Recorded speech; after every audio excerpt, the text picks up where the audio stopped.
বন্ধুরা, আজ আমি চিকেন মহারানি করব। এইভাবে চিকেন মহারানি রান্না করলে সবথেকে বেশি টেস্টি হয়। তাহলে বন্ধুরা, প্রথম থেকে শেষ পর্যন্ত ভিডিওটা দেখতে থাকুন। এখানে আমি 600 গ্রামের মতো হাড় সহ চিকেন নিয়েছি। চিকেনটা মাখার জন্য 200 গ্রাম টক দই, 1 চামচ আদা রসুন বাটা, 1 চামচ লবণ, 1 চামচ কসুরি মেথি আর রেড চিলি পাউডার দিয়ে ভালো করে মেখে নেব।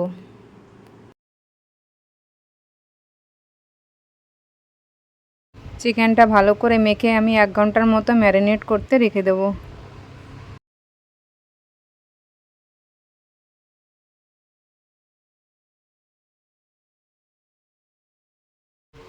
পেঁয়াজ, আদা রসুন আর কাঁচা লঙ্কা পেস্ট করে নেব।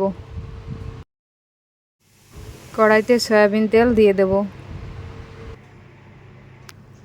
কেটে রাখা পেঁয়াজটা এবার দিয়ে দেব।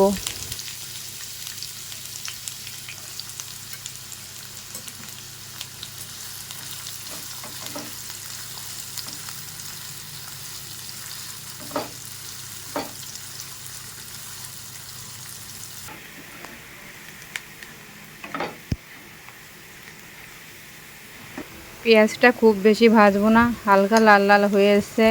এবার পেঁয়াজ, রসুন, আদা আর কাঁচা লঙ্কা পেস্টটা দিয়ে দেব। এবার মশলাটা একটু কষিয়ে নেব।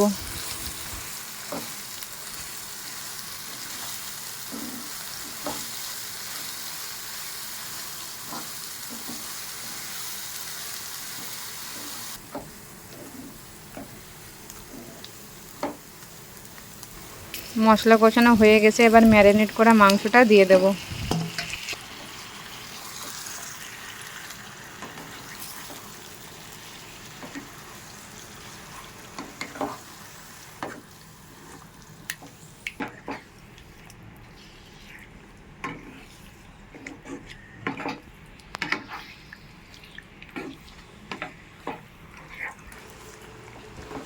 গ্যাসটা লো করে দিয়ে মাংসটা ধীরে ধীরে হতে থাকুক। আমি অন্য কড়াইতে একটা মশলা ভেজে নেব।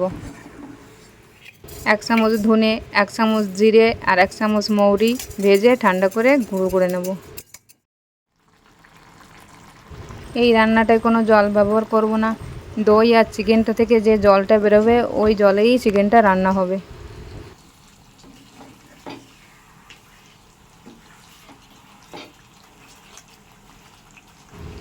এবার 1 চামচ ভাজা মশলা দিয়ে ভালো করে মিশিয়ে নেব।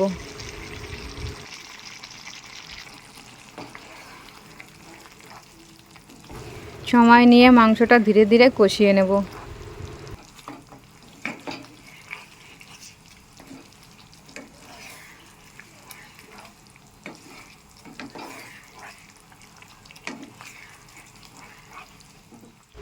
দশ থেকে 12টা আলমন্ড বাদাম, কাজু বাদাম, তার সাথে দুধ দিয়ে একটা পেস্ট বানিয়ে নেব।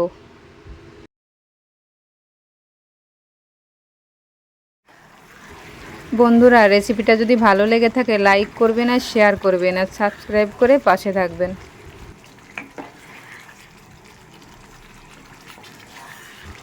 দুধ দিয়ে বেটে রাখা আলমন্ড আর কাজু বাদামের পেস্টটা দিয়ে দেব। সব কিছু ভালো করে মিশিয়ে নেব।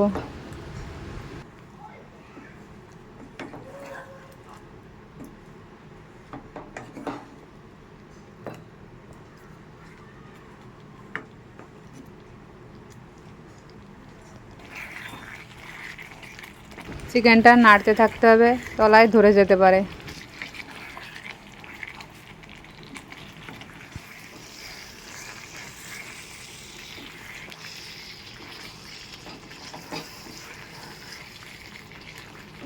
চিকেন মহারানি রান্না প্রায় হয়ে এসছে। স্বাদ মতো লবণ, 1 চামচ চিলি ফ্লেক্স, 1 চামচ কসুরি মেথি আর 1 চামচ ভাজা মশলা দিয়ে ভালো করে মিশিয়ে নেব।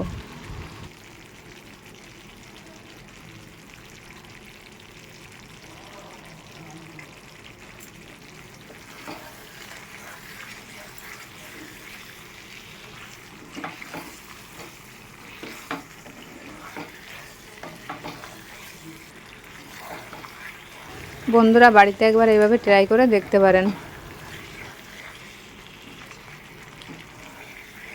চিকেন মহারানি রান্না হয়ে গেছে, এবার নামিয়ে নেব।